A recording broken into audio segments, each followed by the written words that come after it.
fungsinya. Kalau di surat Al-Hajj ayat 28, Allah Subhanahu wa taala menggunakan kalimat a'udzubillahi minasyaitonir rajim. Fakulu minha, maka kalian yang berkurban. Mohon maaf Pak. Jadi yang benar itu kurban, bukan korban.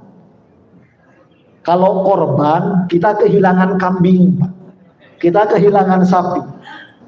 Tapi kalau kurban kita itu mendekat ke Allah.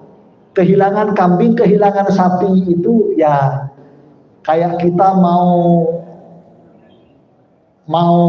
seneng-seneng ya perlu modal dikit itu wajar. Tapi yang utama fokusnya adalah peluang untuk dekat ke Allah. Bukan fokusnya itu kehilangan kambing sama sapinya. Jadi kurban bukan korban. Maka karena itu tujuannya syiar, Allah perintahkan kalian yang berkurban, kalian itu makanlah dari binatang kurban kalian, dari hewan kurban kalian. Ulama dari 4 madhab ahlus sunnah wal jamaah itu yang paling ringan berpendapat orang yang berkurban sunnah untuk makan daging hewan kurbannya sendiri. Ini pendapat yang paling ringan Pak.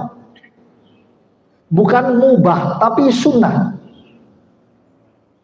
Sunnah untuk ikut makan dari daging hewan kurbannya. Karena di surat Al-Hajj ayat 28 perintah Allah, fakulu, dan kalian yang berkurban, makanlah minha, sebagian dari daging hewan kurban kalian. Yang berikutnya apa? Wa'atimul ba'isal fakir, dan kemudian sedekahkanlah, berikanlah kepada yang sengsara dan yang membutuhkan. Allah ulang lagi di surat Al-Hajj ayat 36. A'udzubillahi minasyaitonir rajim. Fakulu minha. Maka kalian yang berkurban makanlah sebagian daging dari hewan kurban kalian. Kalau ulama yang lebih hati-hati itu malah mengatakan ini kata perintah. Kalau perintah hukumnya dianjurkan apa diwajibkan? Diwajibkan. Maka saya katakan yang paling ringan saja berpendapat sunnah untuk ikut makan daging dari binatang, daging dari hewan kurban kita. Allah tambahkan wa'atimul qani'ah wal mu'tar, dan kemudian berikanlah juga dagingnya kepada yang tidak meminta dan yang meminta. Ini Pak luar biasanya. Karena kurban ini sebenarnya tujuan utamanya bukan hanya sedekah, tapi tujuan utamanya adalah syiar. Orang yang ingin dekat dengan Allah, sampai yang koni, tetangga yang kaya, itu juga diperintahkan dikasih. Ini berdasarkan surat Al-Hajj ayat 36. Kalau yang di 28, yang diperintahkan itu yang sengsara dan yang membutuhkan.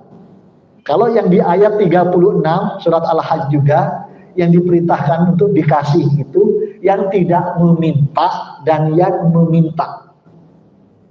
Ulama-ulama tafsir mengutip dari seorang tabi'in terkemuka, Imam Mujahid, mengatakan yang dimaksud dengan qani itu adalah jiranuk wa inkana ghaniyan.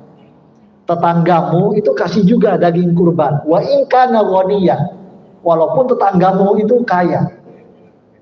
Agar apa? Agar dia itu juga tahu, merasakan kecintaanmu, keinginanmu untuk dekat ke Allah. Maka itu Pak, orang yang berkurban juga disunnahkan untuk makan daging kurban, agar dia juga merasakan kecintaannya sendiri, kerinduannya, keinginan dekat dengan yang kaya pun diperintahkan untuk dikasih. Sekarang bagaimana kalau misalnya yang berkurban mesen, yang berkurban